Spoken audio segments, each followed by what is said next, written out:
Hey, what's up guys? This is Anthony from Anthony's Customs, and for this review, we are looking at the McFarlane Toys DC Multiverse Collect and Connect Build-A-Figure, buy the different figures and get the parts BANE figure, which is a fairly simple release, but it's one of their better looking figures, I'd say, so there's a little bit to talk about. It's not going to be like a very in-depth review because it's a very basic figure, but definitely some good stuff going on here, so let's go ahead and get him off the stand and take a closer look. This guy stands just about 21 centimeters, which makes him pretty close to 8.5 inches, and he weighs about 15 pounds. No, obviously it's not actually 15 pounds, but it weighs a lot. This is a very heavy figure. It's almost solid PVC. Arms are solid PVC, legs are solid PVC, torso is almost solid PVC. It's very, very heavy, and that's a cool thing. I mean, I'm personally a fan of mostly PVC figures in the first place, so I like that. I know a lot of people prefer a heavy figure, a little bit of heft, so for those of you, that's going to be a good thing. Now, aesthetically speaking, this guy is covered with sculpted detail. Nothing new from McFarlane there. If there's one thing they do well, it's sculpted detail. I do believe they're at the point where everything they do is digitally sculpted. I think it's almost exclusively in ZBrush, but I could be wrong about that. Anyway, you can see the texturing on his shirt. His skin is covered in texture. There's wrinkles in the what do you call that? Mask, I guess, even though it's a whole head thing. All the little details, the straps on the wrist, nicks in the armor plating. The pants are covered with detail. They look like they're cloth. I mean, they're not. They're hard plastic, PVC, but it is just loaded with all the details you would want.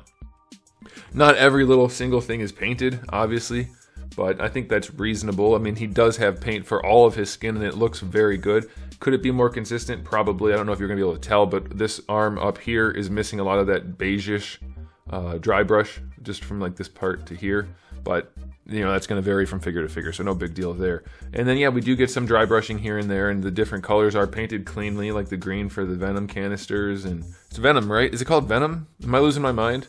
The red is painted nicely.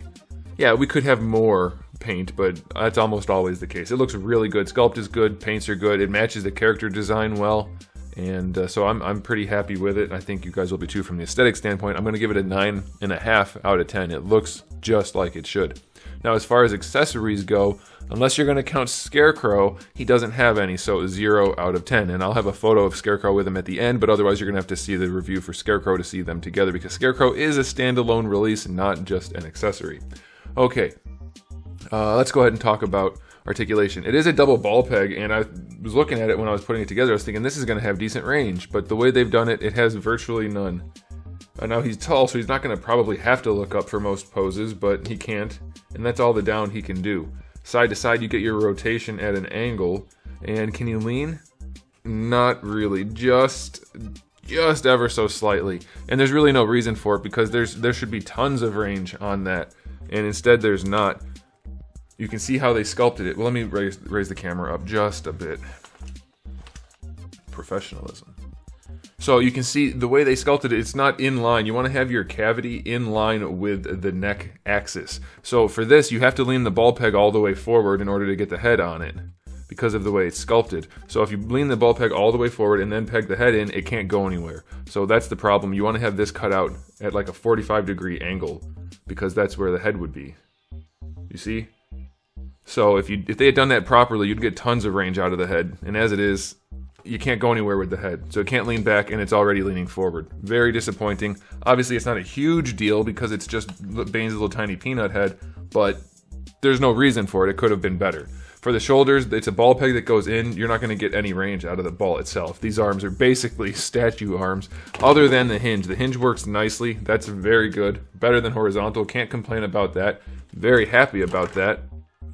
They don't go down any more than that, obviously. As far as rotation goes, yeah, you get it, but obviously, again, he's a very thick guy, and it's going to be impacted. So, you know, that's reasonable. There's nothing you can do about that. If you're going to sculpt somebody with a lot of muscles and big arms, then that's going to be a thing.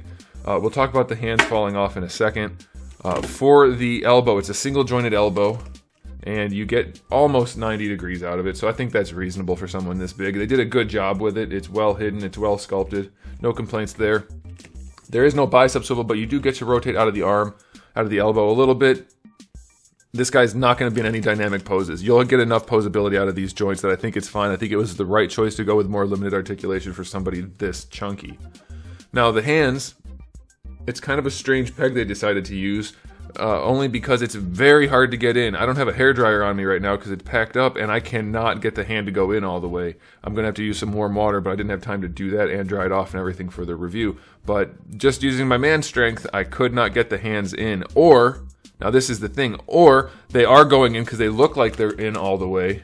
That appears to be in all the way, but then they still pop off really easily. So that leads me to think that if my man strength isn't enough, and I can't test it with a hairdryer, it is possible that they just don't stay in well. I don't know for sure if that's the case. You guys can let me know if you've had trouble keeping the hands in, and if you had to use a hairdryer or whatever. But I'm telling you right out of the package, you're not going to be able to keep them in. You're going to need a hairdryer or warm water to soften that PVC, then peg them in.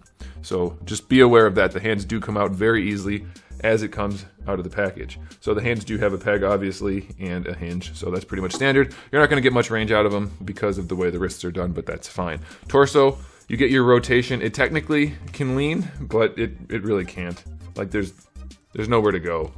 So they should have just made it a swivel, which they essentially did, but that's whatever. Now the hips, it's very basic, so this is somewhat irritating to me because there's no reason they couldn't have given him hips. Now this is a soft piece over like a cage in there that the legs peg into, and technically the hips themselves can pose, but this is a solid piece going all the way around, which means this hip piece that is a separate piece of plastic that does technically have articulation just cannot be used. So I don't know why they spent all the money to make internals and everything when it can't be used. And the legs don't like pegging in either. Like this whole thing's kind of annoying, especially since you don't get articulation out of it anyway. So it's still not on all the way. Whatever. You can't use the articulation, so it doesn't matter. You cannot move the hips. You do get a thigh swivel, obviously. Good luck not popping the leg off. For the knees, you get a single jointed knee, which does work pretty well. But since you can't move the hips, it means nothing. It's almost completely worthless because the hips are so unposable. You do get rotation out of that if you need it out of the lower leg. I don't know why you would, but it is there. For the ankles, on this foot, it goes back really far, and it goes forward really far. Great ankle articulation. You do get an ankle rocker out of it, which is fine. And you get a toe hinge, which is acceptable. But again, all of this articulation means nothing if the hips don't work. Ankles and hips are kind of hand in hand, weird pun intended, because without one, the other one's useless. Doesn't matter if you can move the hips if the ankles don't move to let the feet work with it. Doesn't matter if you can move the ankles if the hips don't move. So all you're really going to be doing is adjusting that ankle just to get them to stand flat on a table or on a shelf. And that's it. And I'm not going to bother trying to peg that in right now. So the articulation on this guy is straight garbage. Like, it makes sense for the upper body, but the hips not working ruins the lower body completely. And that makes it garbage because you can't pose him. You can rotate him and give him some arm poses, but if he's standing straight up and down always, that kind of blows. So articulation on this guy gets a 3 out of 10. Understandable here, not understandable here at all. And then good articulation down here, but it's worthless. And the neck is no good, so that blows. Okay, so final verdict on this guy. It looks great. If there's one thing McFarlane does most of the time, is makes the figure look good. And they did do that. This figure is more of a statue than anything else he's released so far. That's disappointing to me. Mostly because it didn't need to be. There have been plenty of fat figures that have had articulation, and all we needed was a little bit of range out of the hips to give him some posability, and there's none. So that really, really sucks. And there's no accessories, obviously, to build a figure. That's fine. So I'm basically rating this on articulation and aesthetic.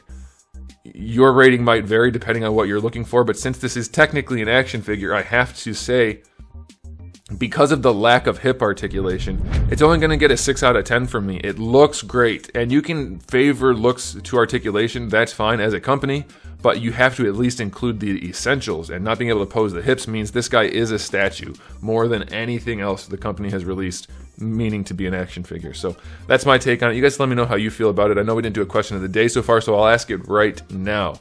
How do you feel about sacrificing this much articulation for the aesthetic? Me personally, I'm fine with sacrificed articulation for the aesthetic if you can do the essentials, but not being able to pose the legs to me kills it. Not good. So let me know how you guys feel about that in the comment section below. But that'll do it. So thanks for watching, guys. If you enjoyed the video, please do give it a thumbs up. If you didn't, give it a thumbs down. And if you haven't subscribed, you might want to. I have new videos almost every single day and thousands already on the channel. So make sure you come back for all of that. And in the meantime, keep collecting.